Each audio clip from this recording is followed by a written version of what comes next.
ว้าโถพี่น้องเอ้ยมันสวยมากมันสวยมากพี่น้องเอ้ยสมพอขอเลยเสียเงินเสียคำเพื่อมาอันนี้โอ้โหอันนี้มรดกแท้ๆเลย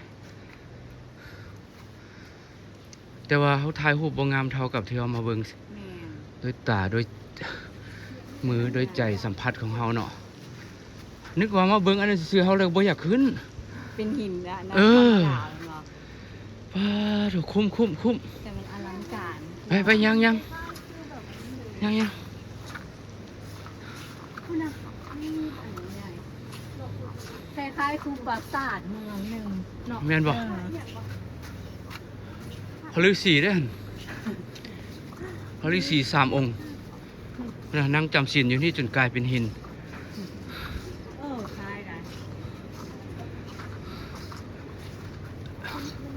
เลื่อมโอ้มื้อนั้นสิได้พาเด็กน้อยมาก่อนนี่มีผู้เปิดไฟท่าแล้ว